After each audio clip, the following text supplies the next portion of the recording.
I get the question all the time about how do I know what kind of care my loved one needs? And I would say it's basically after a safety assessment. Is their home environment safe for them? That's really the best first step, if possible, as it's familiar to them. And that would be caring for them with a mix of family members. And then the next step after that would be bringing in outside care. It can be challenging to give your loved one a bath. So bringing in bath aids and just introducing that managing of different people to help support your loved one. You can have people that are just respite companions, not necessarily the expense of a CNA. It could be someone just coming in to, do puzzles with them and have activities with them. And that's a good first place, depending on what stage they're at when they're diagnosed. I'm assuming diagnosis is at somewhat of an earlier stage in this conversation. So then the next step after that,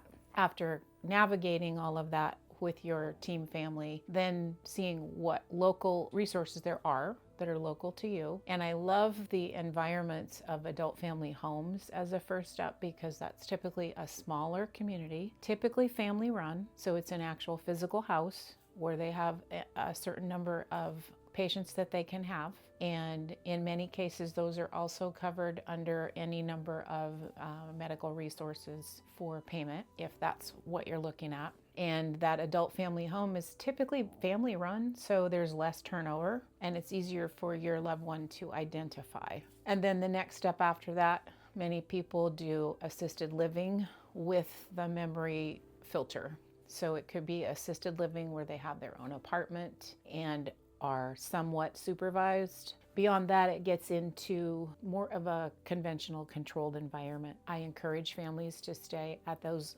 lower stages as long as you can without experiencing that caregiver burnout, allowing them to be comfortable in their own environment as long as possible. Every journey is different, every family is different, and every patient's progress is different. There's so many new things that can support a loved one for improving, enhancing cognition and slowing down the process. It's very likely that you could stay in that early stage for quite some time. It does get super expensive, and that transition is a bigger step for them. That's a big threshold to cross to go into a conventional facility. They're much needed. I love it. It's just not necessarily the first thing that you would do.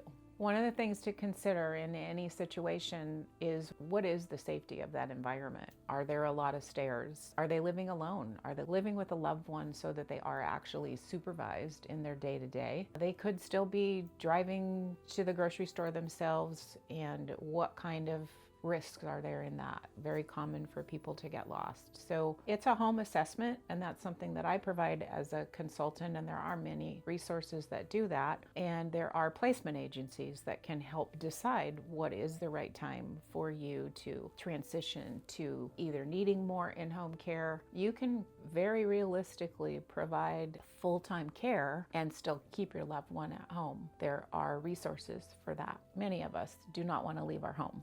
And so that's an obstacle that's very common. And so making that transition gradually is always recommended. And if this video has helped you in any way, I encourage you to hit subscribe and like. That way you will get alerted on any upcoming videos.